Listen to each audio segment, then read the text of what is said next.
the station where our veterans' voices are heard. MBR Talk. Hey, thanks for tuning in. Welcome, Quack. Program are those of the speakers and do not necessarily reflect the views or positions of any entities they represent. Find us on the web at mbradio.us. Ah, there it is. You tuned into the Farron Dozier Show on nbradio.us, Pitch Talk Edition, and Live Sports Sports. Catch me here Wednesdays at 4 p.m. Pacific Time, only on nbradio.us. Shout out. How did I do? Was that a good take? That might be.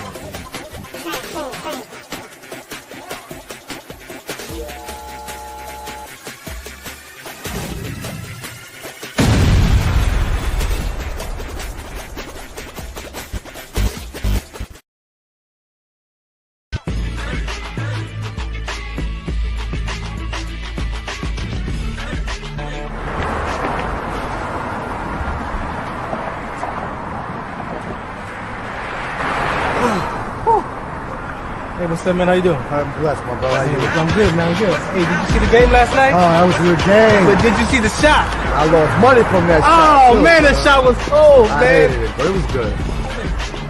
Damn. What's in those jeans?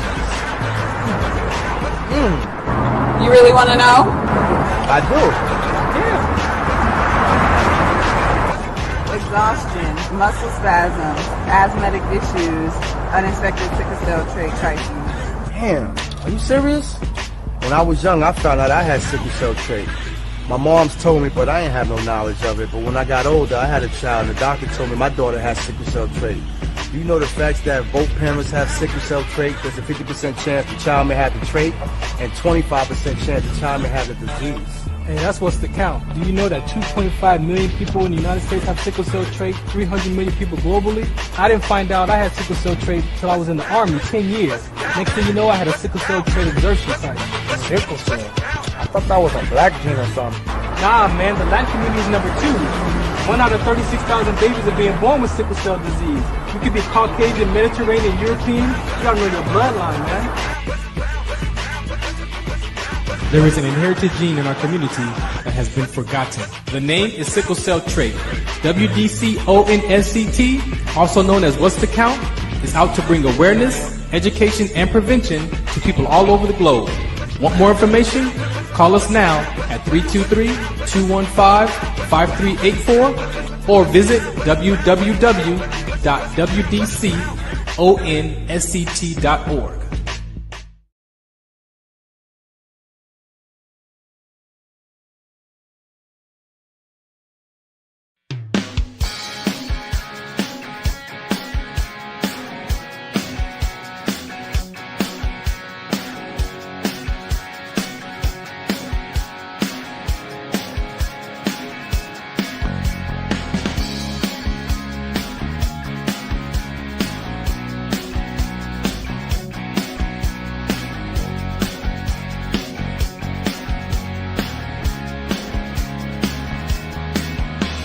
Seen her out in LA playing with the band. In Carolina dancing on the sand. She's a star that's slipping through my hands, like the ones that fell on Alabama.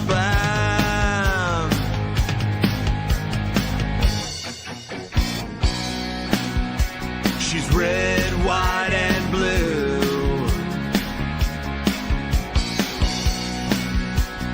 Red, white, and blue.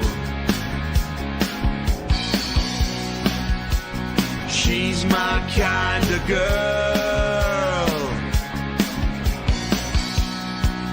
'cause she's red, white, and blue.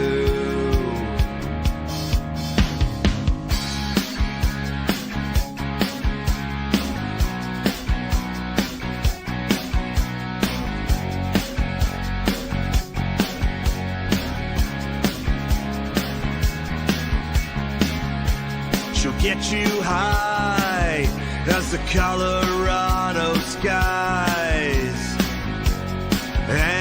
shines like those New York City lights. As tough as Texas, and brother, she just might knock you to the ground if you start a fight.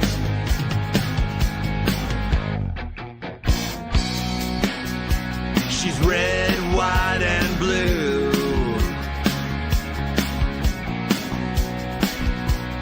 Red, white, and blue. She's my kind of girl, 'cause she's red, white, and blue. She'll wait there in the harbor, holding up her light.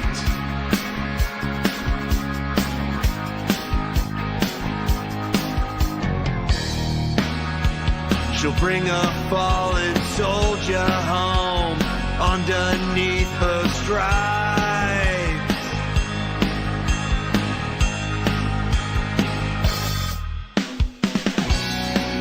She's red, white, and blue.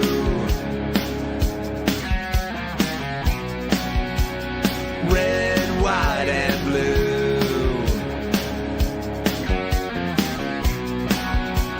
She's my kind of girl, 'cause she's red, white, and blue.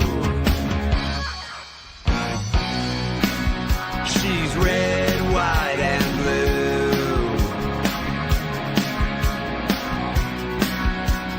Red, white, and blue.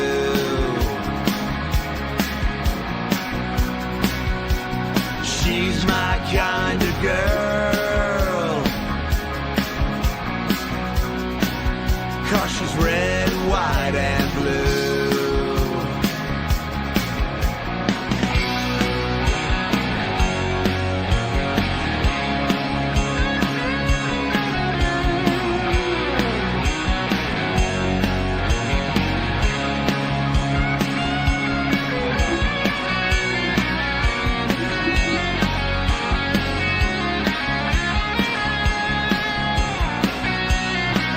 She's red, white, and blue.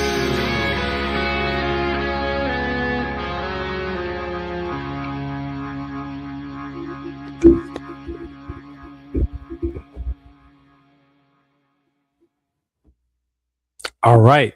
A good evening and welcome to the Farron Dozier Show on the Military Broadcast Radio Network. I'm your host, Farron Dozier. Thank you for tuning and listening in today.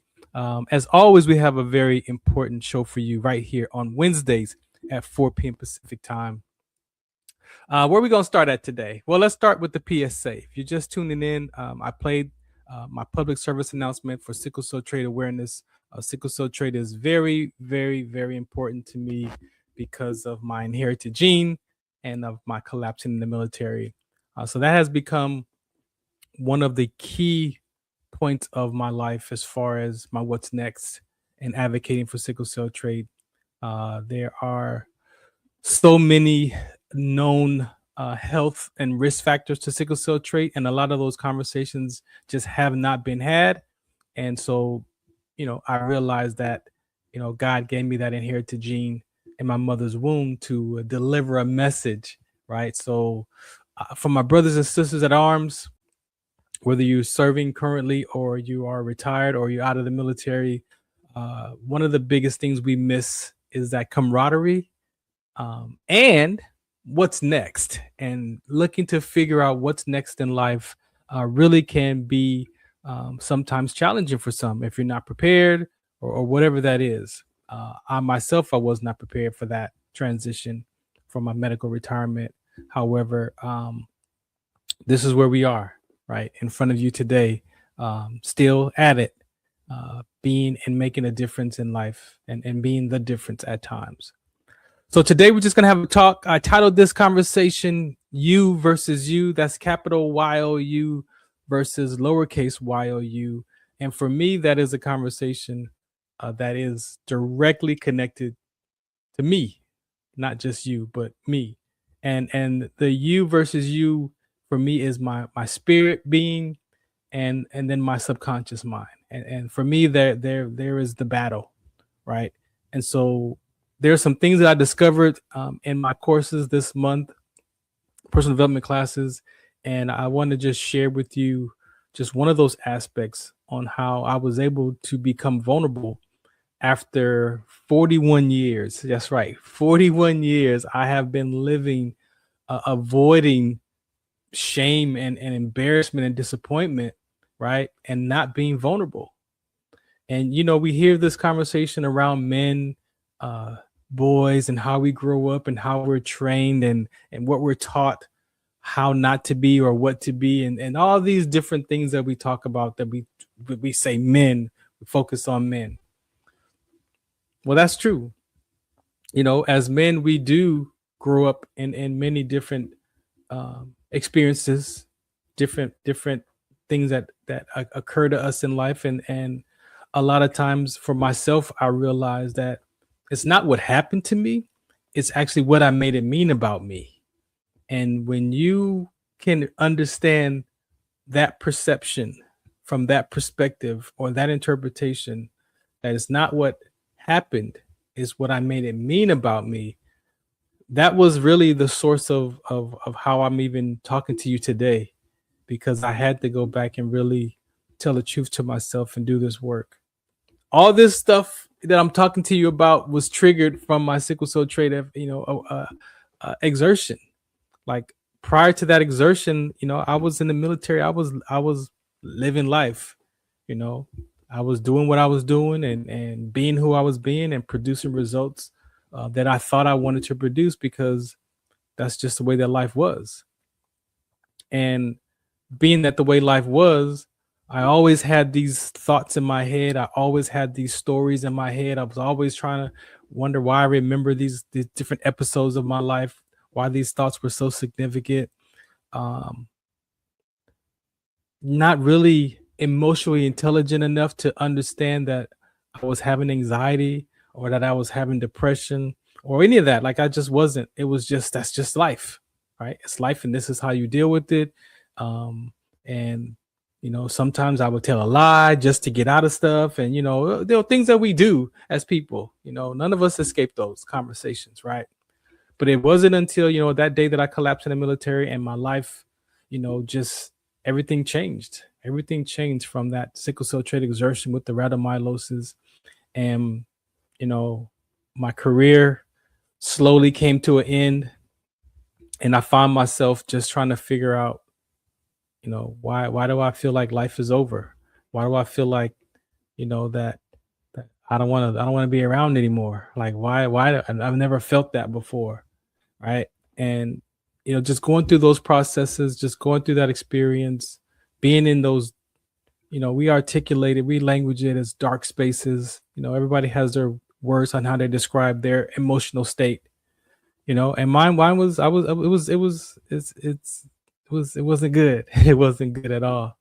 And one of the biggest things, that set me on track was this personal development education that I'm in right now for the last 15 years. I was doing that before I went to the VA, paying for that out of my own pocket, just because I didn't feel like I fit in the VA. I'm not a combat veteran.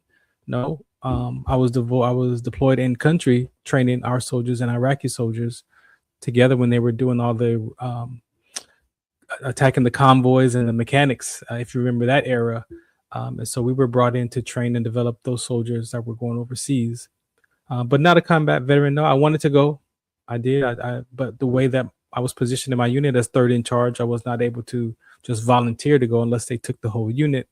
And, I equate that to my mom's prayers because it seems like every time I transferred to another unit, I either just missed that deployment or I was unable to volunteer and go myself. So that was difficult. That's difficult because we joined the military, we trained all these years to be prepared for that moment, right? To get that call, and then you don't get that call, which for some of us we may not tell the truth about that, but that is something that I still deal with, because you want to participate fully. And then I looked at it from another perspective. Most recently, I had gave my life to death at 19 years old. So I didn't think about it at the time. I wasn't afraid to die. I wasn't, none of that was in the forefront of my mind. It wasn't until after service, until after I started peeling off these layers of this identity of a soldier, that I discovered that, yeah, I had a lot of stuff going on in here. and the military teaches us how to turn it on as a description. But do they teach us how to turn it off? And sometimes we spend the rest of our life, for some of us, trying to figure out how to turn that off. And just being able to now look back at my career in the space that I'm in today, it didn't just take me back to my military career. It took me back to even prior service, prior to who Farron was as a young child, as a teenager, as a young adult, and then as an adult, right? And so one of the things I want to talk about today is what I discovered most recently is the being vulnerable. And that was a decision that I made at age 14. And it was just, a heartbreak. The Music Marks That Place in Time, the soundtrack to life song for that was Owner of a Lonely Heart. And I could play that today. And it takes me back to those moments of being 14 years old and having those experiences of, the moment I gave up not being vulnerable. Right. And to discover that 41 years later, to really get into the layers of what it looks like, or what it looked like to not be vulnerable. The biggest part of it, I would say, was definitely self-sabotaging. Definitely sabotaged a lot of relationships because I wasn't vulnerable. I could describe it having one foot in, one foot out in relationships. Very guarded, very personal, very private, because I just refused to express myself. I refused to be put in the situation that I was going to be heartbroken. But guess what? I would still end up being heartbroken, because you can't avoid that. And a lot of it was because of my behavior, right? And so we live resisting being this way to not look bad or to look good, but then you still end up looking bad because you're still in a reverse or in a different version, being that person that you don't want to be.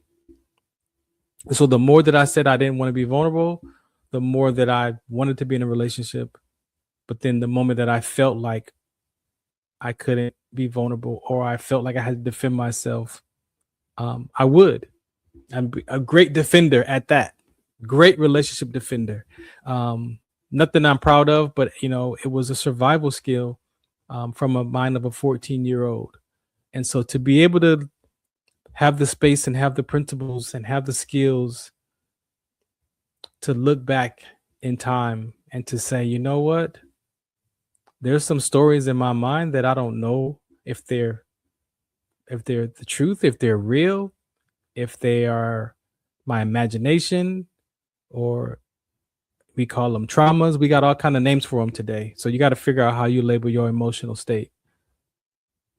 But, at this age I am today at 55 and looking back 41 years, it was tough. It was tough. It was very hurtful. Again, avoiding being embarrassed. I mean, can you imagine, you're dating a girl in junior high school, and then you break up, and then you've got to see her with the new guy, and then all your friends know that was your girl at some point. Like, do y'all know what that feels? Hello, am I the only one? Do y'all know how that feels? Yeah.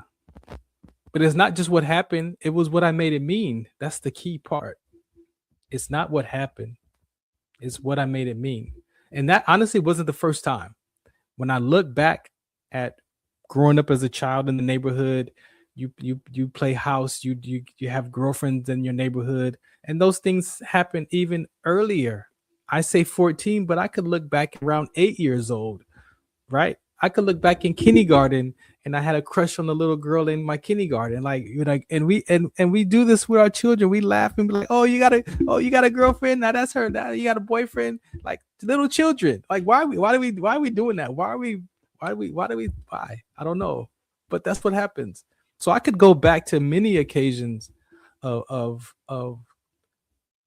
wanting to have a girlfriend, and then the embarrassment or the shame or the disappointment or whatever that is. So it wasn't that girl's fault, right? As though I blamed her for 41 years. It wasn't her fault, right? But to be able to look back at today and discover who I was being, it wasn't just what I was doing to people, to relationships, but it's who I was being. And I was being guarded.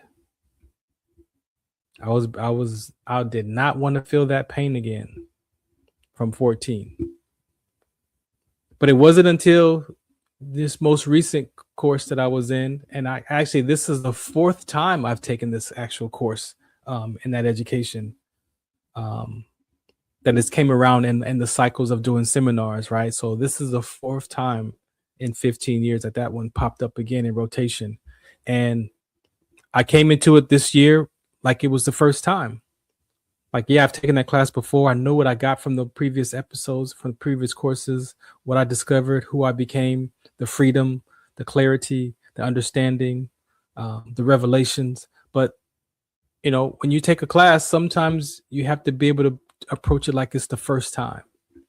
And I've been able to do that and be that kind of person that, what, I'm doing this for the first time, and I'm going to see what turns out. And this time around, on the 4th time, I was able to discover just what I resist in life. There's a saying that says, what you resist persists, right? So whatever your mind resists in life, the more it persists, because your mind is always focused on it. It's always looking out for that thing.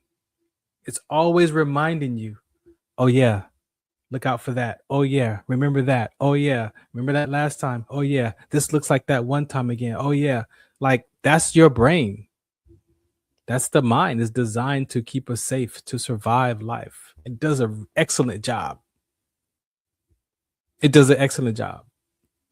However, in some conversations, in some episodes, in some areas of life, it does not help us at all. It doesn't help us. We think it helps us, but it doesn't. It keeps us safe. But do you want to play life safe? No, of course not. We want to have risk. We want to have relationships. We want to have friends. We want to go places. We want to do things. We want to experience life on the outside. But inside of us, there's a totally different war going on. If you describe it as a war, there is a battle. There's a spiritual battle. There's this worldly battle. There's this battle in your mind. And I was able to look at what I was resisting in life. And some of the things that I resisted in life actually was stuff that I was hurting from. I was actually hurting because I resisted it. And so because I resisted the hurt, it was consistent. It was always there. It persisted. I don't know if you understand that. But what I resisted, because I always kept my mind on it in the background, that it persisted as an issue, as a concern, as a fear, as a worry, am I going to be embarrassed again? Am I going to be ashamed again? Am I going to be left disappointed again? And not disappointed just in the person, but in myself. And so the ability to tell the truth, the ability to be willing to tell the truth, I believe that's number one. And there was at some space of that education that I was willing to tell the truth to myself about myself. I felt like I was at rock bottom. When it feels like to be, have you ever felt rock bottom. Some people feel like they hit a brick wall. I felt like I was at rock bottom. And, being introduced to that class, taking that class, and being willing to participate in that class just shed light on another perception of life that I being used by those principles, I could tell the truth that what I made up wasn't the truth. See, we have what we call our truth, our reality, and then there's the reality that happens, or the truth that happens. But you could have 5 people that see the same thing and have 5 different truths. Now, that's not right or wrong or good or bad, but it does get in the way, especially because those are 5 people. And people have their own perceptions, their own interpretations. They have their own action patterns and memory patterns and perception patterns. And if it looks like a duck, before they even see it, is, oh, that's a duck, and they react to it and they realize, oh shoot, that wasn't a duck. Like, can you imagine being in the dark? Imagine you're in the dark in the jungles and you see this image come across and you're like, oh, is that a horse? No, and you realize it's a zebra. Why? Because in the dark, a horse and a zebra looks the same. Right? So, yeah, we may say if it's a duck, if it quacks like a duck, it's a duck. Could be. But then you got to understand the perception, the interpretation, and the power of the brain. And it might be a horse or it might be a zebra if you don't see those stripes. Right?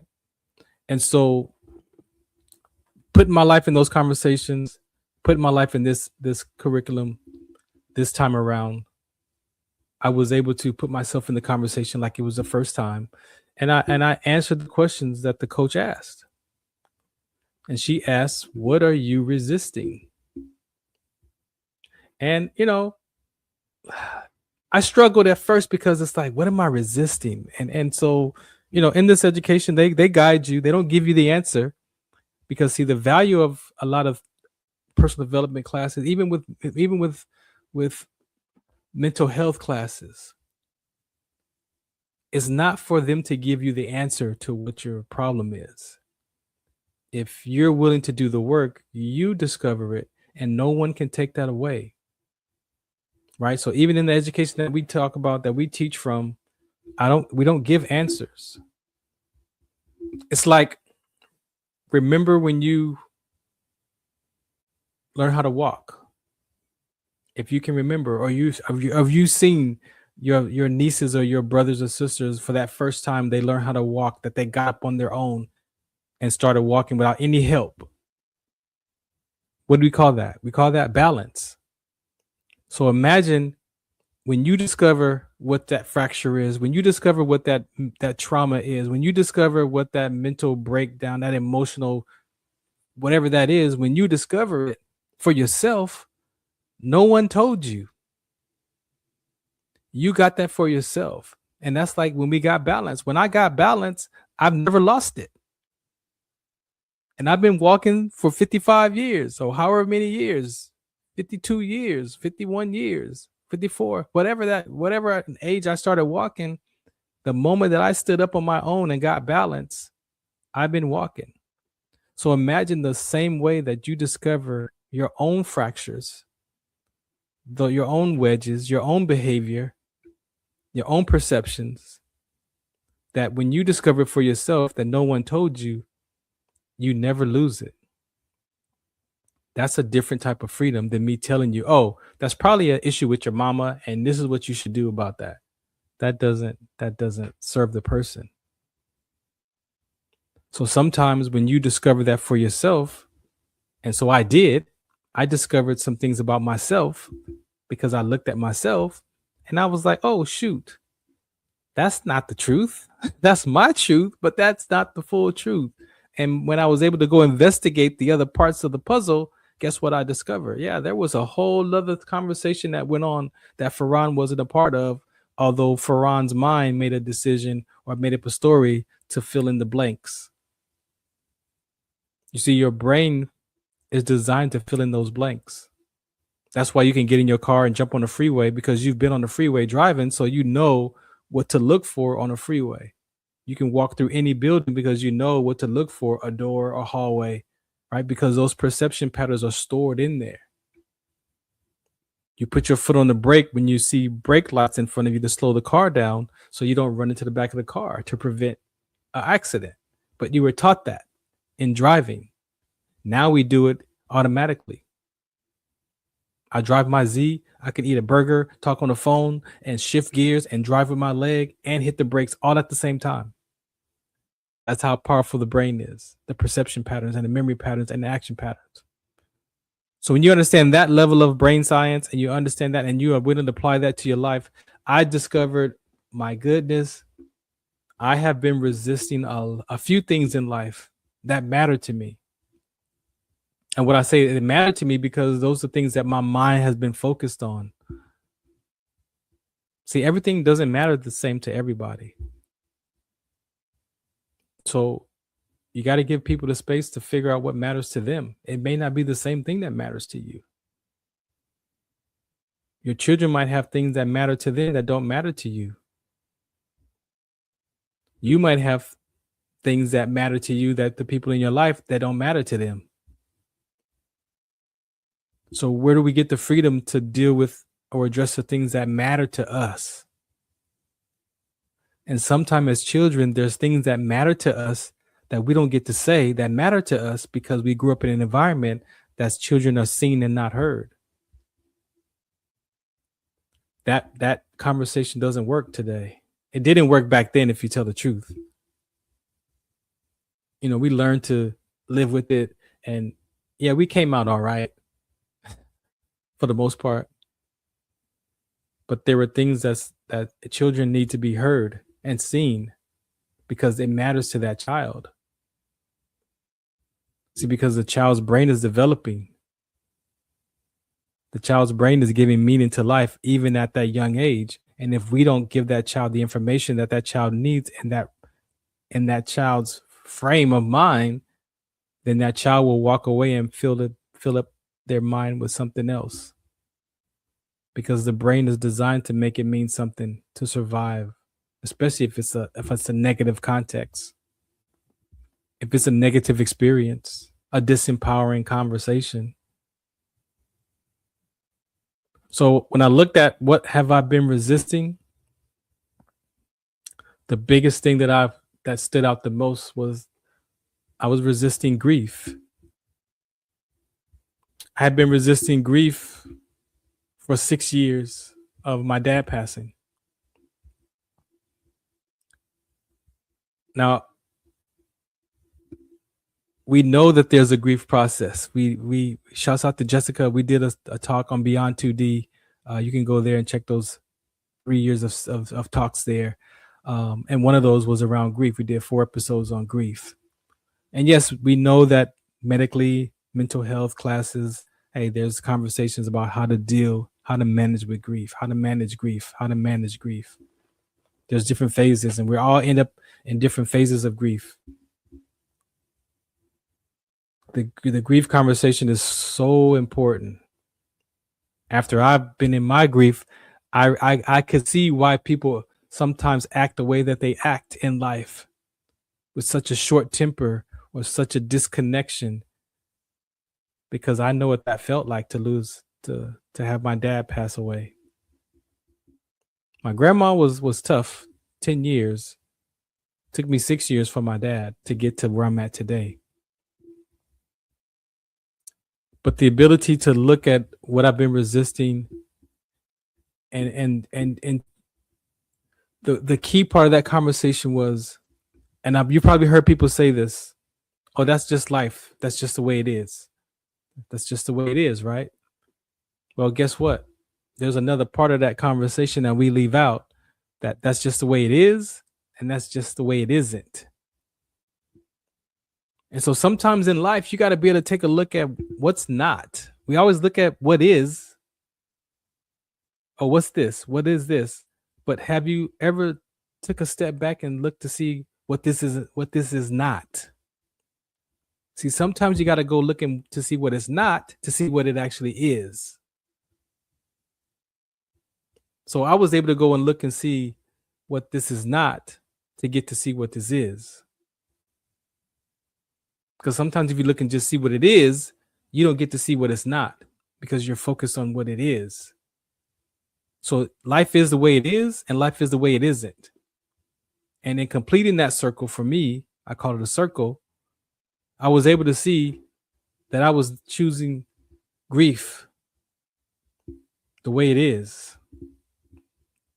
I was choosing grief around my dad the way it is. But I didn't choose grief the way it was and the way it wasn't. So I chose grief the way it is, but I hadn't chosen grief the way it isn't. And when I was able to choose grief the way it isn't and the way it is, there was a space. There was a space that I felt complete. Because I call it a full circle. You choose life the way it is and you choose life the way it isn't. But I had only been choosing life in certain aspects the way it is, not the way it isn't. I couldn't even see life the way it isn't. And the way that it is my dad is gone. And the way it isn't is that I don't want to believe that he's gone. So there's a battle. So resisting the way that it isn't and only seeing that the way it is, I was unstable. I was emotionally unstable. So can you imagine growing up as a child and you have things that matter to you that you want to express and you can't express it because you don't get the space to say it. So then you internalize it, and because I can't say it, there must be something wrong with me. So then I don't say anything, and then I become this quiet, shy person because I can't talk to the people who I care about, who say that they're important or they're important to me. But now I have to suppress my emotions and my thoughts and my feelings and my behavior. So then now I'm resisting who I am as a person. And then I choose life the way it is, which is upsetting. Or I can choose life that is not upsetting. So the moment I chose grief the way it is and the way it isn't around what mattered to me, which was my dad, in the grief conversation, there was a space that I was like, oh, wow. I feel whole. Like I could choose grief the way it is and I could choose grief the way it isn't. And my experience is that grief doesn't have me anymore. Now I have the grief. See, sometimes you have to realize what you're holding on to before you can let it go. Sometimes you have to figure out what you're holding on to so that you can let it go. And in that exercise, choosing life the way it is and choosing life the way it isn't allowed me to look at the aspects of life that I'm choosing and I'm not choosing, that I'm resisting. And I chose grief the way it is and the way it isn't. I chose loss the way it is and the way it isn't. Now, loss and grief for some could be the same, but loss could also be relationship loss. It could be you lost your keys, it could have lost a car, your whatever you lost, whatever is a loss for you. Sometimes we don't choose the loss, and then our mind keeps focusing on the loss. So you're resisting letting it go. Like we say that, right? We describe it so much, but there are principles to apply a life that we can not resist things. And as soon as I resisted the loss and saw that I was resisting loss, and then I stopped not resisting the loss, I was able to be free from loss. And then I looked at that 14-year-old story about not being vulnerable. And that was probably like third on the list. It was grief, loss, and then not being vulnerable. Those are I would tell you right now in real time, those are probably my top three of what I've been resisting in life that matters to me. Because I want to be vulnerable. I wanted to be vulnerable. I wanted to be self-expressed in all areas of my life. But there were some areas that were suppressed because I couldn't be vulnerable in that experience, in that relationship. And it's not always romantic relationships either. We're not talking about always a girlfriend relationship, boyfriend. These are relationships, period. You see, being vulnerable was sprinkled in a lot of areas of my life. It just wasn't in that breakup from that one girlfriend that I made it mean in that moment at 14. Not being vulnerable was sprinkled in, I want to say, all the aspects of my life. So when I saw that I was resisting being vulnerable, because I wasn't resisting being not vulnerable. So I chose vulnerability the way it is, and I chose vulnerability the way it isn't. And in the moment that I chose being vulnerable the way it is and the way it isn't, that same space of peace, of experiencing being whole and complete. See, those are experiences. See, you can't do whole and complete. I mean, you can, but it's only going to be temporary. See, a lot of times we try to find people to fill the void of whole and complete. As we say, oh, that's my better half. She's my better half. He's my better half. We say it out of our mouth. But at what point do I become a whole person? Right? And so when I saw that and I chose being vulnerable the way it is and the way it isn't, there was a space, there was a glaze of peace that came over my mind, over my thoughts. And I was like, wow, I could actually be vulnerable. Like, it felt like now that I have vulnerable, it doesn't have me. So now I can choose to let vulnerable go, or I can hold on to not being vulnerable. See, I took vulnerability. So now it doesn't have me. Now, is it still there? Of course it's still there, but I have it. It doesn't have me. So I can let being go of being vulnerable or not being vulnerable by my choice. And if I don't want to be vulnerable in this moment, then I know what I'm going to get as an experience if I'm not being vulnerable. I already know who Farron's going to be when he's not vulnerable. It's all bad.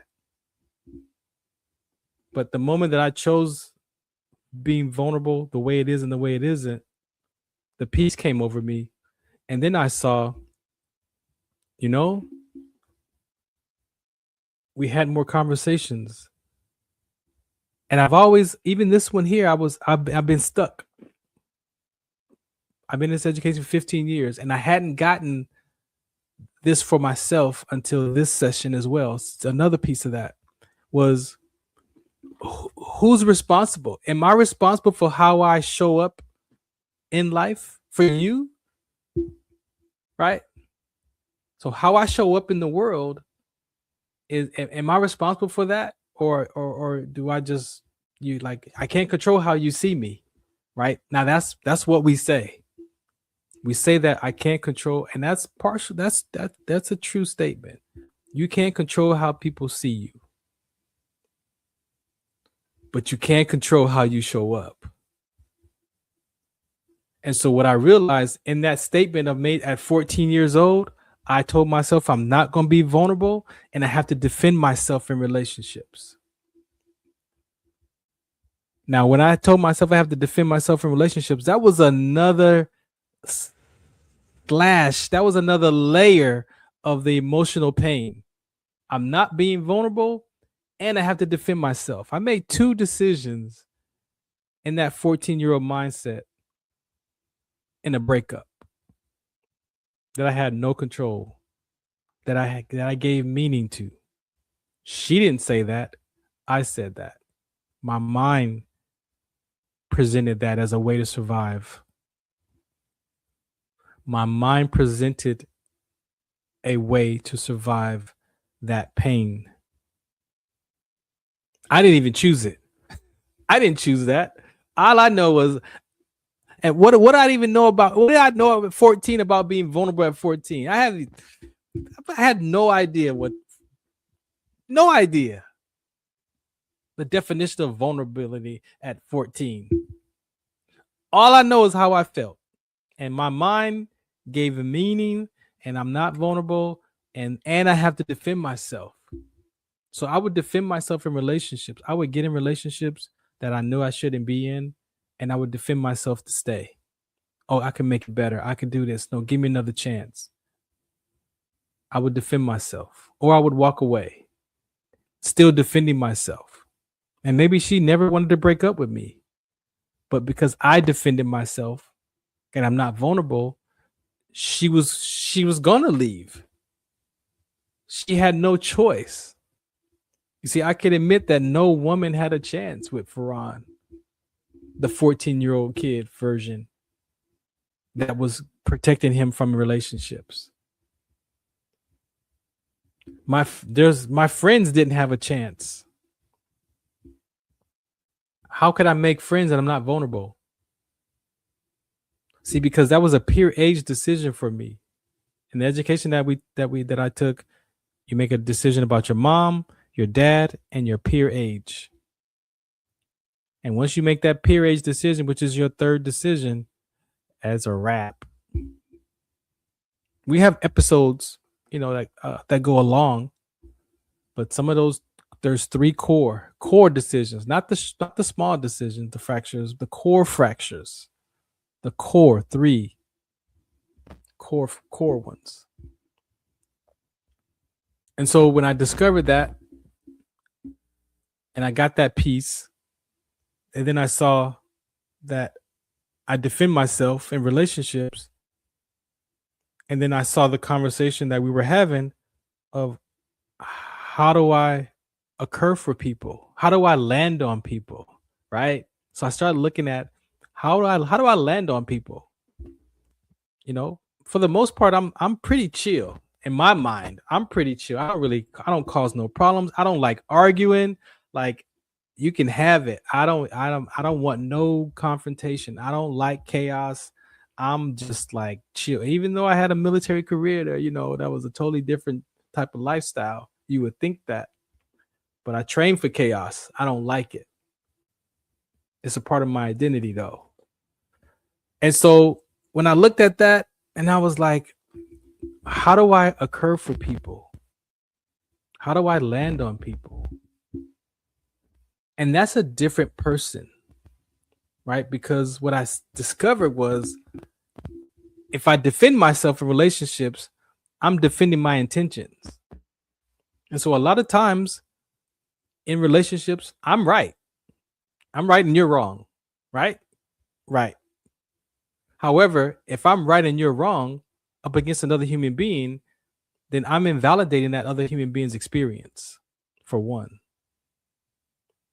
For two, I'm also not listening to that person's emotional state or whatever they're trying to say, because I'm defending my position. I'm defending my intention.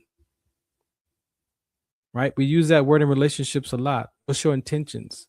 You know what? I didn't like that word either. I didn't even understand what my intentions are. I don't even know what that means. I wasn't at that layer of life yet. I wasn't at that level of the layer where that was at. So it's like, when I saw that I could actually take responsibility for how I land on people, it gave me another layer of vulnerability. Because it's like, oh, you mean to tell me that people could like me for my behavior, for my personality, for my character, and not my body language? Oh, they could like me for my body language, my character, my personality, but not my behavior? You mean people can like me for my personality, my character, and my behavior, but not my personality? Well, wait, how? So when I got that revelation and how I looked at myself and how I applied that to my life, I'm like, oh, that's true.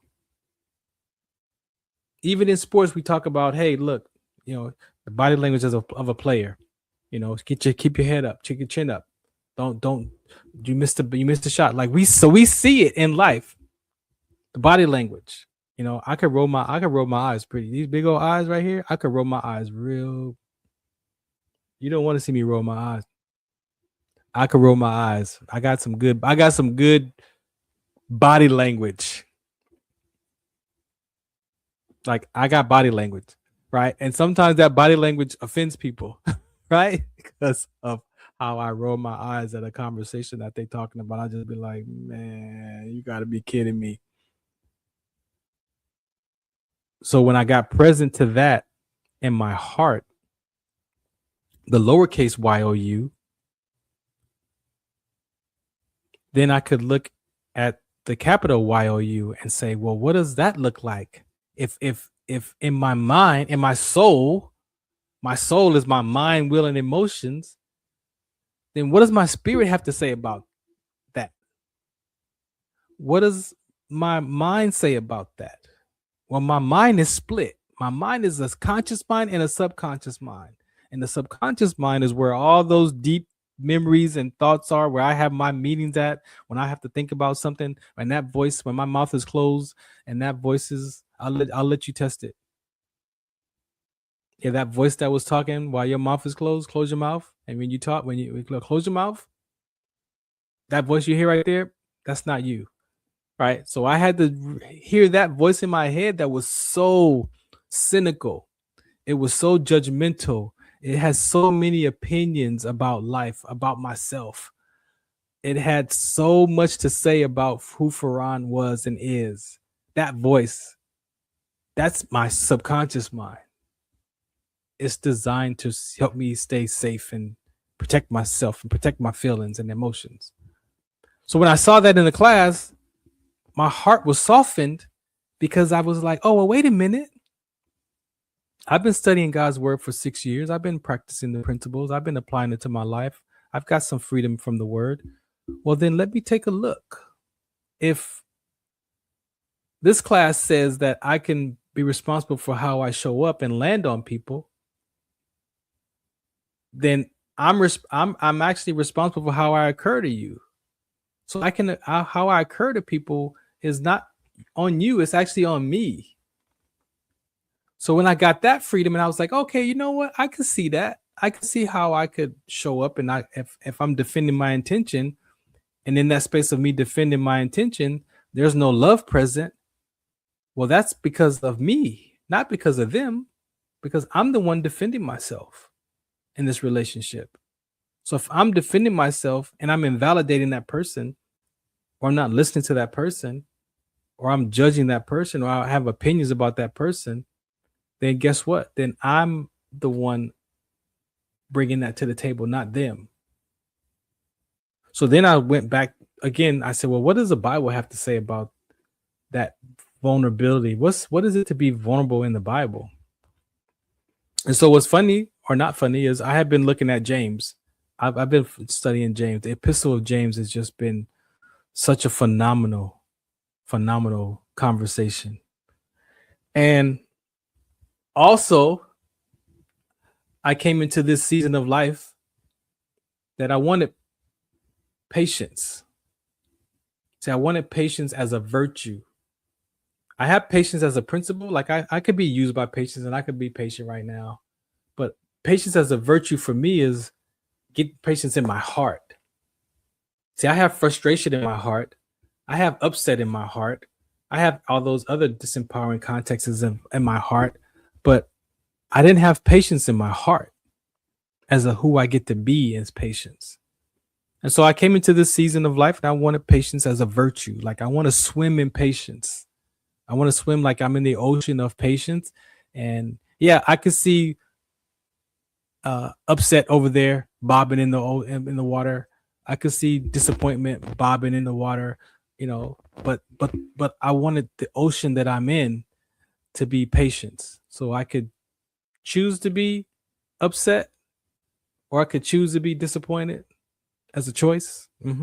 As a choice, or not. I could just be patient.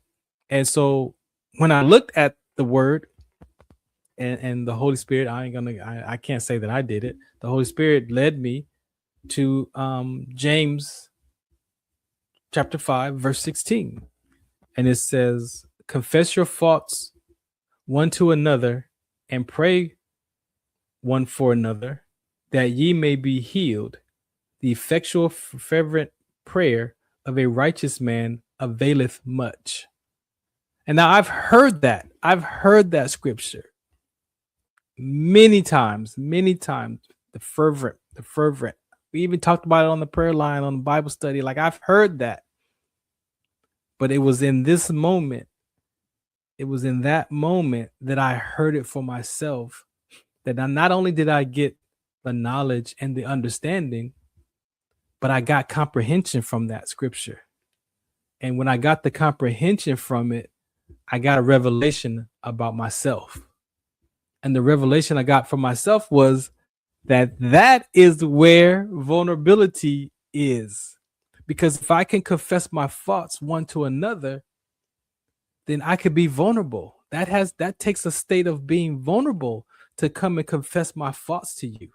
Not you pointing out my faults, but me coming to you saying, hey, you know what? I didn't mean to say that to you like that the other day. Please forgive me. Can I make the correction? Can we talk about that again? And if I hurt you, please, that was not my intention to hurt you. It was actually me being righteous because I felt like I knew what I was talking about, and I may have invalidated your experience. And then you allow that person to say, yeah, you know what? You did hurt my feelings, right? You did hurt my feelings.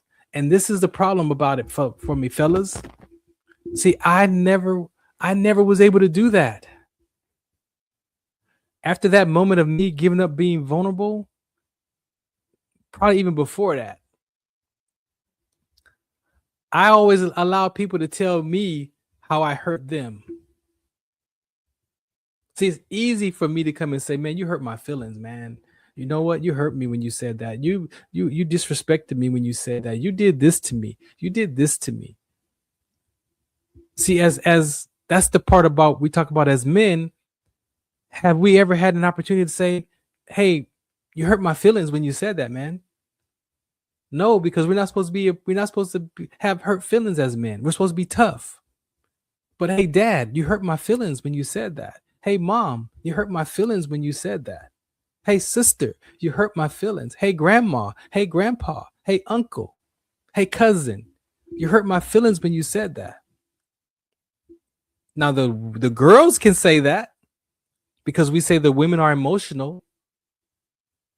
But as men, as boys, we can't say that. Oh, you can't go by your feelings. Whatever that conversation is, that was the moment that I saw the freedom in the word that I could confess my faults because the word gives me strength. The world gives you opinions and a whole lot of other stuff, which is not right or wrong, good or bad. This is not a right or wrong, good or bad. This is you versus you, capital Y-O-U versus lowercase y-O-U. And in the world, there's a lot of opinions. There's a lot of stuff. There's a lot of things said. There's a lot of emotional things going on in the world. But the word clearly says that if I confess my faults one to another and pray one for another, that ye may be healed, the effectual fervent prayer of a righteous man availeth much. And what that said to me was that I could actually go to people and take responsibility for how I land on them. I could actually go to people and be like, you know what? I didn't mean to say that to you like that. I could go to my mom. I could go to my friends. I could go to my daughters. I could go to people and be like, you know what? I didn't mean to say that like that. Because guess what? If I'm a Christ follower and I'm working on my eternal life and I'm living by these biblical principles, the part of that, other than confessing your faults one to another, it says, and pray one for another. So here's the thing.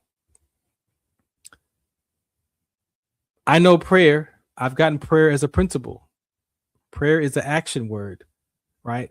So you hear people say, you don't want to block your blessings, right? Don't block your blessings, right?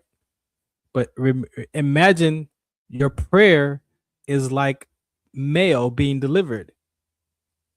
And if you are not in the right heart posture and you go ask God to pray for something that you need, and you're aware that I have an ought with my brother or sister, then is my prayer going to get answered? No. Because as soon as I go to God and I pray, Satan and his devices are going to go to God. God, you cannot deliver that prayer to Farron because look, see, remember that? Look right there. Remember he said that to that person and he's knowingly not addressing it. You can't provide that prayer to Farron. So guess what? That prayer is blocked spiritually. That's why we do Communion Sunday and we go and ask for forgiveness before we take that communion, because we don't want to take that communion with the ought knowingly in your heart. Like, I know I got an attitude with you that we just got done fighting, and then I'm going to go to God and hey, I need to pray for I need some money. I need something. No. Prayer is a principle. So when I realized that other part of that scripture, it's like, oh, well, shoot, I can't go to God and ask for prayer for myself because I knowingly have an ought with you. So then I got to go to you and clean it up. Even if I don't think I did anything to you. Even if I said something to you that I know was right. And I'm right. And I know I'm right. And I know you're wrong. But I could go back to you and say, hey, you know what? Maybe I said something to you that I didn't mean to say it that way. Maybe it was my behavior. Maybe it was my character. Maybe it was my personality. Maybe it was my body language. See, I could see that if one of those 4 things got in the way of that relationship conversation that had me land on you in a negative way, then I could be responsible for that behavior. I could be responsible for my character. I could be responsible for my personality. I could be responsible for my body language because I did roll my eyes at you because of what you said to me, because I was defending myself because I knew that I was right. And you were like, you see that? So that scripture, James 5:16, just gave me so much peace. It had me realize that in the word gives us strength. When we think that we're weak in our hearts, the word actually gives us strength. So when I got that, like I was already ready to be vulnerable from my personal development class because my heart was softened enough that I could see that how I land on people in life and how I occur for you is my responsibility. It's not on you. Yeah, I can't control how you think about me, but I can control how I land on you. So when I saw that, I'm like, oh, well, shoot. And then I went to the scripture. So I got free. I got way more than being whole and complete that I got from the class, the development class, personal development class. But the word of God gave me freedom because I could see that I could confess my faults one to another. I don't have to defend myself no more. I could actually just go to people and be like, you know what? Please forgive me. I didn't mean to say that like that. And guess what, though? It doesn't mean that they're going to be like, oh, yeah, Farron, we're cool now. No. There might be some damage there. I have to be okay with that damage because asking for forgiveness doesn't mean the relationship is going to be okay. It doesn't mean that the relationship is going to even go back to the way it was. But what it does is it allows that person to have an opportunity to also self-reflect. And they don't have to forgive you. They could say, no, I don't forgive you, Farron. I don't forgive you. And I'm okay because I took responsibility for how I landed on that person. And if they never ever want to talk to me again, I'm okay with that because I'm not carrying it. And maybe one day their heart will soften and they'll realize that, oh, you know what? He really didn't mean no harm, because I act like that too, right? So then when you self-examine yourself, then people are allowed to be who they are around you. But I didn't know that. That was 41 years of living not being vulnerable. So yes, just because you have the right to say something doesn't mean it's right to say something. Just because you're right doesn't mean that you're right. Especially when it comes up against another human being. We're not talking about math problems. We're not talking about stuff as an activity of life. We're talking about the experience of life. And the moment that I make myself righteous, and make you wrong, then there's no love present. Check it for yourself. You can't be right and have that person wrong and experience love between the two of you. It doesn't. You can't be right and invalidate another person's experience and expect it to be peace and love and kindness. Oh, it might be there temporarily because they're now pretending like everything is okay, but we can only pretend for so long to where it's going to be like, you know what? I can't take it no more. And then we blow up on each other. And then we wonder why, what happened? Oh, well, you said something to me 5 years ago and I'm still carrying it. Or you said something to me 10 years ago, 20 years ago, and I ain't forgot it. And now I'm about to let you have it. And I'm not even like, what did I say 5 years ago? Oh. And if I tell the truth, I might remember that episode because maybe that was me being right. And I knowingly said something on purpose to hurt that or to disrupt that conversation. Purpose. You know, we say stuff on purpose to get your point across. So when I got that for myself, I'm like, you know what? I'm free. I'm free to be vulnerable. I can take responsibility for my bad behavior, for my attitude, for my body language, because the word gave me strength back.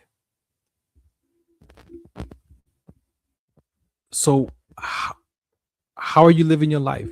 Are you living your life as your spirit, soul, and body, or is it your mind, body, and soul? How do you language that? I learned that biblically there's things that have to be in order. There's an order. And my order is spirit. I'm a spirit being. I possess a soul that has mind, will, and emotions in it, and I have a body. Now, some people may frame that however you frame it. It's not right or wrong, good or bad, however you frame it. But how you say it out of your mouth is going to be important, because out of the mouth comes the issues of life, right? So then how you talk, how we describe life, it definitely is in a dance with how we behave and how we think about life. So I had to put things back in perspective. I had to put things back in order for myself to find peace that says I'm a spirit, I possess a soul, and I have a body. And inside my soul is my mind, will, and emotions. And if I tell the truth about those mind, will, and emotions, then I could actually go to work at those. Because it may not align with my spirit being. It may not align with the word, which clearly the word doesn't say nowhere to not be vulnerable. It doesn't say anywhere in that Bible to not be vulnerable. It actually says to love God with all your heart, soul, mind, body, and to love your neighbor with the same measure you love yourself. And if I'm being those, then I don't want to talk to you crazy. If I'm being those, I don't want to have an attitude with you. I don't want to say something to you that makes you upset. If I'm being the biblical principles. Yeah, even the landmark, even the personal development principles was enough to soften my heart to see that I could be a better human being. Right? That's me being a better human being, being vulnerable as a human being. So that was a breakthrough in my mind, will, and emotions. Now that those classes aren't going to save my soul, but it definitely allowed me to experience being a better human being. And for some, that's a start. For some, that's enough to soften the heart of a person to say, you know what, I do want to be a better person. I do. How can I be a better human being? There's work out there. There's classes out there. So going through all that has allowed me to experience freedom and being vulnerable because I can confess my faults. I can go to people and be like, I didn't mean to say that like that. And what that does is the quicker you do that, the quicker your life opens up. The quicker you go to someone that you know that you have an alt with is an opportunity for your life to open up. See, sometimes I would say stuff and I would let it go a year. I let it go 2 months.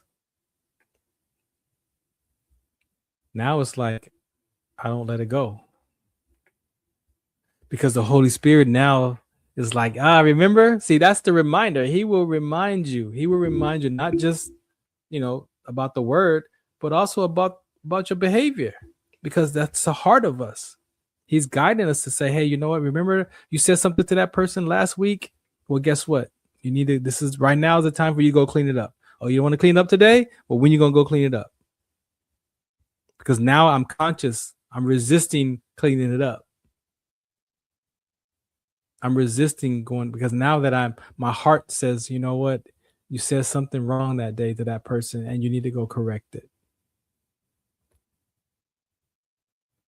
Now, I could be like, I ain't doing that. Forget them. He deserved that. He earned that talk.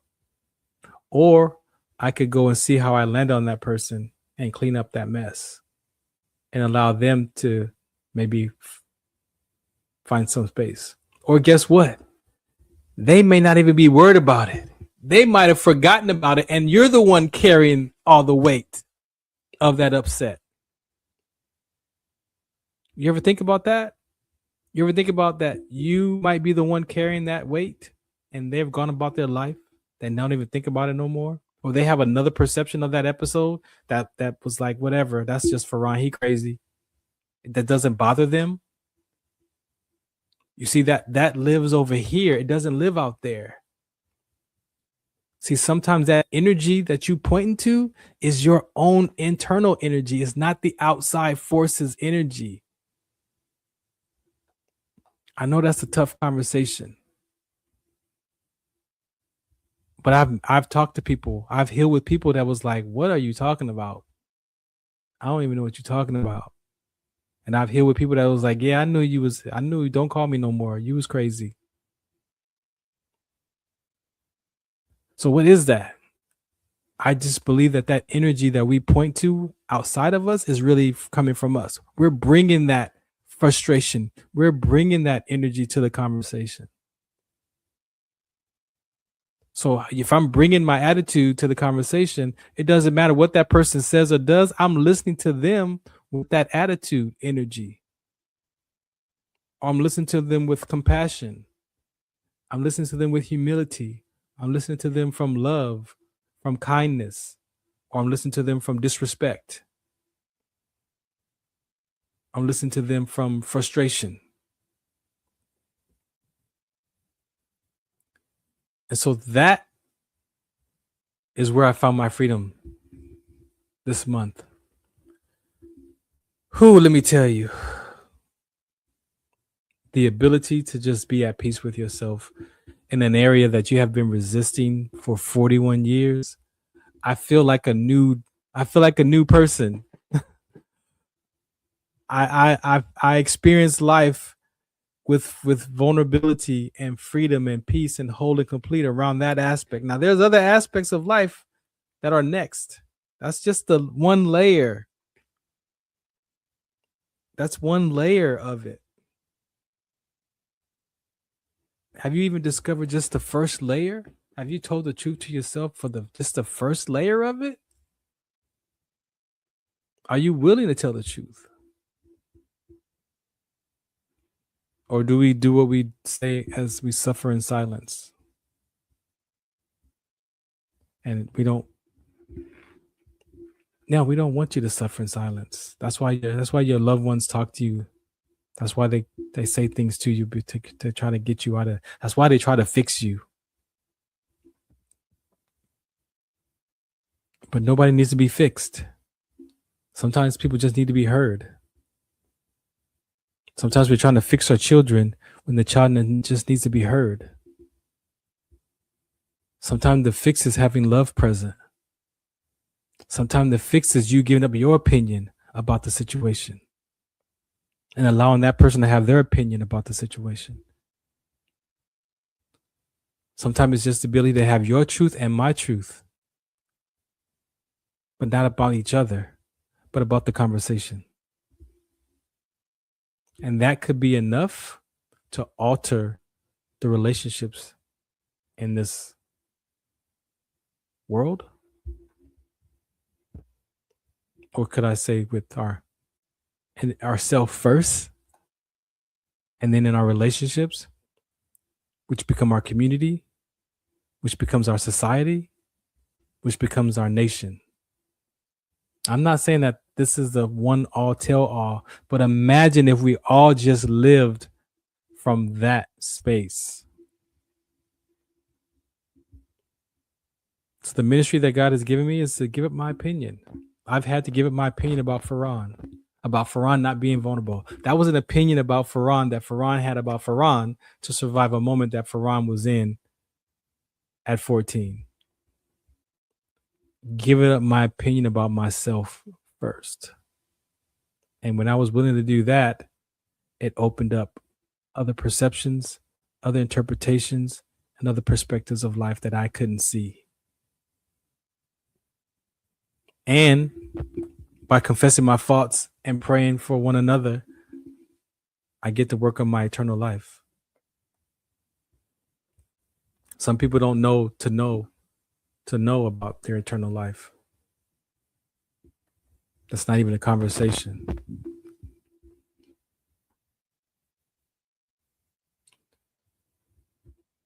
So yeah, you versus you. It's a capital Y-O-U versus the lowercase y-o-u. And for me, that's my spirit, capital Y, and my subconscious mind, the lowercase y. Now, I'm not saying I don't have it all figured out. This is just a layer. This is just one layer that another layer that I peeled off that exposed myself to myself about myself. And now not being vulnerable doesn't have me. I have it. Now I can choose to let it go, or I can choose to hold on to not being vulnerable. At least I know now who I get to be when I'm free from it and when I'm holding on to it. And you don't have no say-so in that, because I have it now. That power is not in another person. People don't get to keep me from being vulnerable or not being vulnerable. Now it's a choice, or it's a decision. Because sometimes I don't need to be vulnerable. I mean, that's part of survival. But I know what I'm gonna get as an experience if I'm not being vulnerable, as an experience, not as an activity. Because I might be okay with the activity, but not the experience of it. See, we do a lot of things as activity-wise, and then we suffer in silence in the experience of it, and we wonder, why do I act like that? Why do I treat people like that? Why did I say that like that? Where did that come from? It comes from the heart. the subconscious mind, the mind that's below, where you have your deep meanings with yourself at. So again, I appreciate you for listening in. I'm going to play some PSAs because I haven't played none in the last hour and some change. So we're going to come back. I'm going to wrap up the conversation and get out of here. Again, I appreciate you for listening in. This is the Farron Dozier Show on the Military Broadcast Radio Network. If you see that QR code right there, you can go there, donate to this organization. They are giving veterans a voice like myself. I have a lot of brothers and sisters at arms here who have their talk shows. They're finding their voices. They're expressing themselves. We have first responders, families, military family members here sharing, being vulnerable. Might be a little bit of ego sometimes. Podcasting, I've learned, is a little bit of ego driven, which is not right or wrong or good or bad. Sometimes you need a little ego. Like, ego is not right or wrong. Pride, we need a sense of pride. It's when pride and ego are up against other people. That's what this whole talk has been about. Is when that pride and that ego is up against another human being. When my opinion is up against another human being, when I'm being righteous up against another human being, when I'm being wrong, right, up against another human being, is the experience of life that we're pointing to. That's what we discount. Some of us. I did. I still do. I'm working through it. I have an activity of life and I have experience of life. And I'm putting my spiritual conversation in front of it so that I can get back to the experience of life and how God says we're supposed to experience life versus what the world says, right? So if you spell world, WORLD, and you take out the L, it spells word, WORD. So sometimes we're having worldly conversations and we're trying to put the word in it and it doesn't wash. And that's just a conversation to have. What are we talking about? Are we talking about the word or are we talking about the world? Because the world has a lot of opinions. The word has principles to be used by and to follow. Call them laws. We follow laws in the world. It's like I heard Dr. Miles. I heard Dr. Miles say this. Dr. Miles, I think he said the stop sign. See, you're used by a stop sign. You stop. It says stop, you stop. You're used by a stop sign. You don't run the stop sign. Why? Because we've been taught and trained that if you run a stop sign, you could cause an accident. You could take a life. You could take a life. See the survival state of mind? The survival state of mind around a stop sign is we are trained, we are taught to drive and stop at a stop sign. 5 seconds. You're supposed to pull up to a stop sign and wait 5 seconds before you drive through. That's a safety to survive in case somebody runs a stop sign so that you can see if there are cars coming. So we're used by stop signs. I'm used by the word now. I've been getting the knowledge and the understanding and the comprehension to be used by it, by applying it to my life, for my revelation, for what the word has for me. And then I apply that wisdom and I'm used by it. And that's a different life experience. It goes against my previous perceptions, especially depending on when you came to Christ. If you didn't come to Christ like me until 49 or 49, I got more worldly conversations than I do spiritual. I can admit that. So I don't have it all figured out. But what I've applied to my life, what I've been used by from the word, I'm peeling off these layers. All right. This is the Farron Dozier Show on Military Broadcast Radio Network. You got any questions? FarronD.com, what I'm up to in the community. You can go there. For my sickle cell trait awareness is so important. WDCONSCT.org. I got link trees for all the different conversations where you can find me. Just Google my name at Farron Dozier, and it'll pop up. It's out there. If you want to be a guest, you're more than welcome to be a guest on the show. I can have you come out and, have a conversation with me. It's easy. Don't be shy. All right. This is the front door. What else we got there? Oh, LBI Solutions. Shouts out to LBI Solutions. That is one of the curriculums that I actually am a trainer. We actually teach those foundation skills. Shouts out to Caldwell Williams, his goaltenders / LBI Solutions. He's been using that curriculum for 6 decades. He's 91, and I've been with him for 8 years.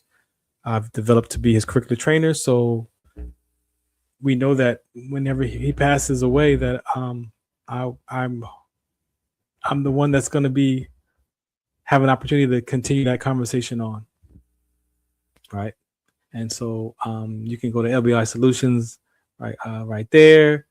What else we got? IE Hounds. This is the basketball ministry I have. So you can go to IEHounds.com. We just came from Arizona. Shouts out to the Hounds Way. 123 to 57 on Saturday, and then 179 to 103 on Sunday. We beat the Tucson Buckets and the Arizona Fire in those games this past weekend. Shouts out to them. Go there. A lot of information campaigns there if you want to brand with us.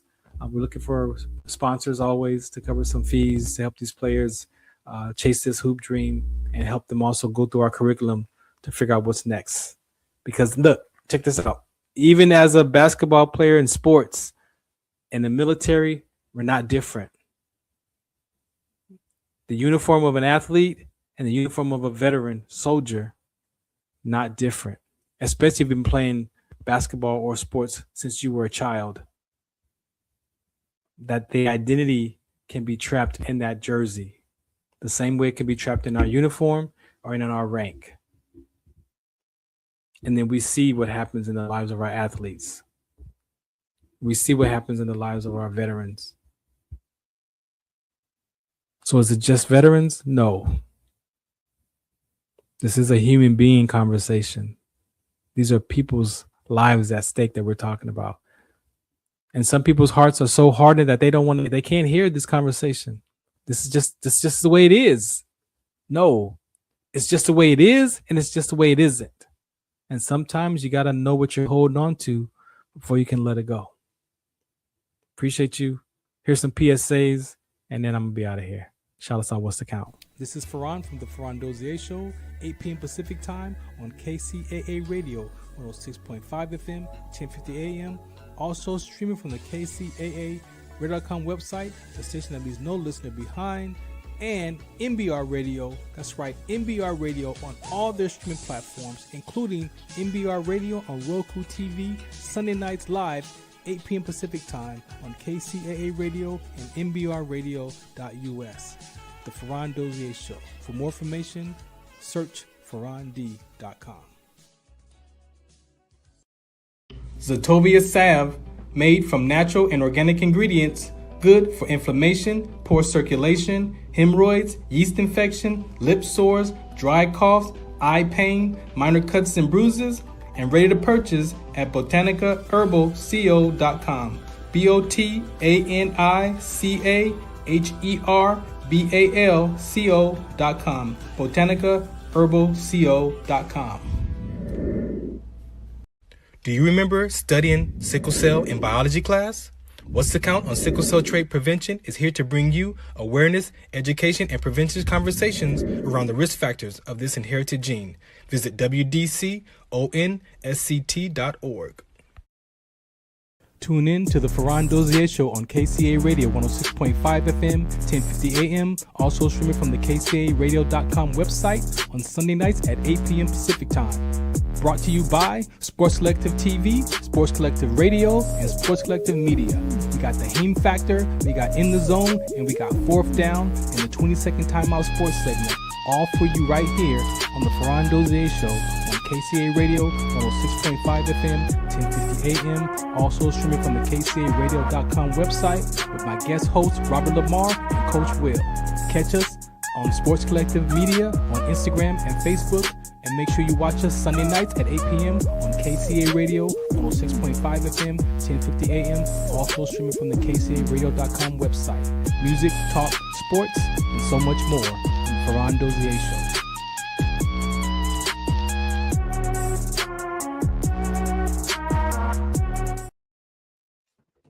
All right, welcome back to the Farron Dozier Show. You know what? I wanted to end the show with this. I titled this episode, You versus You, Clean Up Your Past. And what I've shared with this episode is that's how you can clean up your past, right? Because guess what? People still see Farron, the old Farron, right? So just because I've done this work and I've take responsibility for my past and I've cleaned up my life as I'm going through these journeys of these healing processes, I'm using the Word of God, I'm transforming my life, I'm working on my eternal life. But guess what? There are still some people that when they see Farron, they see the old person. They don't even think about who I am today.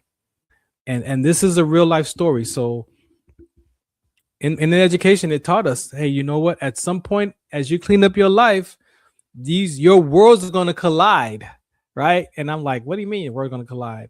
Because the example was, if I'm a speaker now, right? So I speak at church, I speak for sickle cell trait awareness, I speak on a lot of different conversations. Imagine I go to a session to speak somewhere and there's someone in the audience who knows me from my past. What do you think that conversation is going to be about? It's not going to be about what I'm talking about today. It's going to be about, I remember Farron, the player.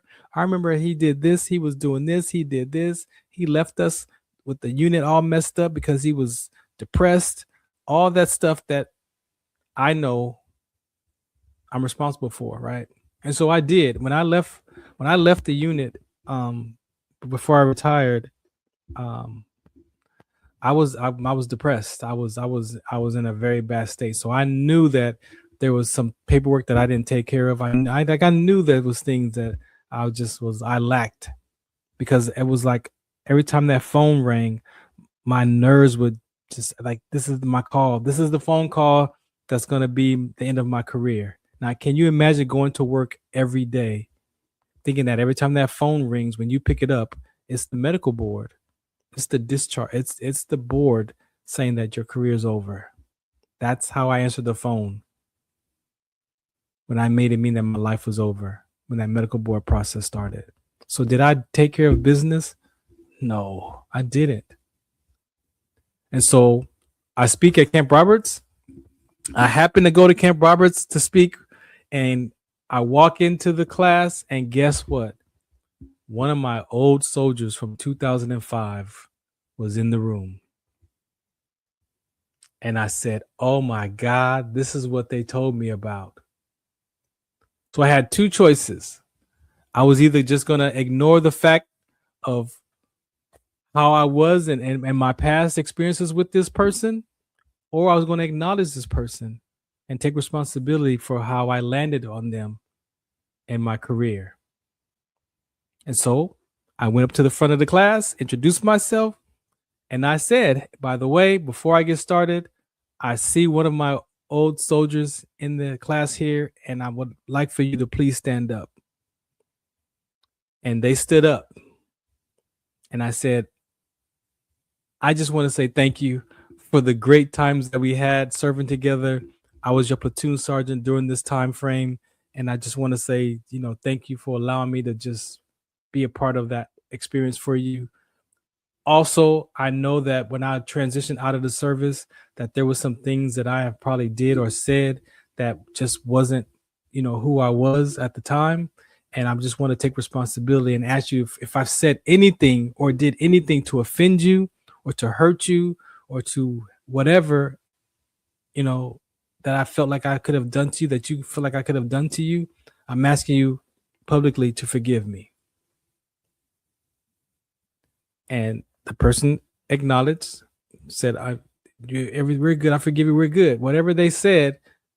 Now, what that does is two things.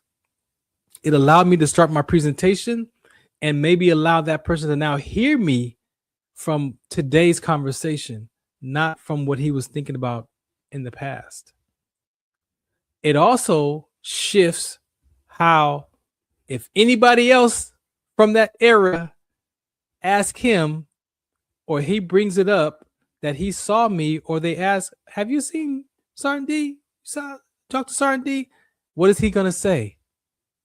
What is going to come out of his mouth? Either he's not going to say anything about that episode between he and I, or he's going to say, you know what, man, I saw Sergeant D at Camp Roberts, man, at the schoolhouse I was at, and he asked me for forgiveness. Now, that could plant the seed to alter who Farron is in his life and the next person's life that know me as a soldier. Do you see the power of forgiveness? It's not just forgiving yourself, but it's a forgiveness from you to another person, and then from other to others. Do you see that? That's how powerful forgiveness is, and we don't talk about that. Yes, forgiveness is for me, yes, but it's also a seed planted for that person to now think from. But it also passes that seed to the next person when they talk about Farron. It may not be the same day. It could be 2 years from now that they say, oh, I talked to Farron, and you know what? Yeah, he asked me for forgiveness. That's a different experience. And some people will always see Farron for the old Farron, and I'm okay with that. It's in my book. It's in my 10 inspirational reads, whatever. It's a good story. Tell me your story. Tell me what you heard. I have nothing to defend. I'm not triggered by my past because I own it. I took responsibility. I know that I've hurt people. I'm not proud of it, but I know that I've sabotaged relationships. I know that. I've hurt myself. And now we spend time doing damage control. And when the opportunity is to clean up the damage, you clean it up. You don't sit in the pride unless that's the life that you want for yourself. I appreciate you for listening in today. Thank you again. This is the Farron Dozier Show on the Military Broadcast Radio Network. As you heard, catch me Sunday nights on KCA Radio 106.5 FM, 2:50 a.m. And again here Wednesday nights, 4 p.m. Pacific time. FarronD.com. Oh, at Farron Dozier right here. If you want to be a guest, you want to talk to me, Facebook, Twitter, Instagram, all that is right there at Farron Dozier. Retired Army Sergeant First Class. Again, appreciate the Military Broadcast Radio Network. The end of the year is coming up, so life is happening. I appreciate you all for today's episode, and I'm out of here. Shout us out. What's the count? Life is like a duck. Tough times don't last, but tough people do. Here at Military Broadcast Radio, we're teaming up with our friends at Die Tired, the veteran-friendly music band spreading strength, resilience, and mental health awareness one shirt at a time. And check this out. Their brand new shirts feature broadcast beaker right on the breast pocket. A reminder that you can weather the storm, and you're never alone. Shirts are only $25, and proceeds support giving veterans a voice. MBR's mission to teach veterans how to podcast and videocast. Because when our vets are talking, they're not overthinking. They're not second-guessing. Together, we stop the 22 stigma. Grab your shirt today at mbradio.us and hit the shop. Or go directly to toramerch.printavo.com/merch/dietiredband. That's toramerch.printavo.com/merch/dietiredband. Suit up, stand strong. Remember, we're unduckable together. You're built tougher than the storm.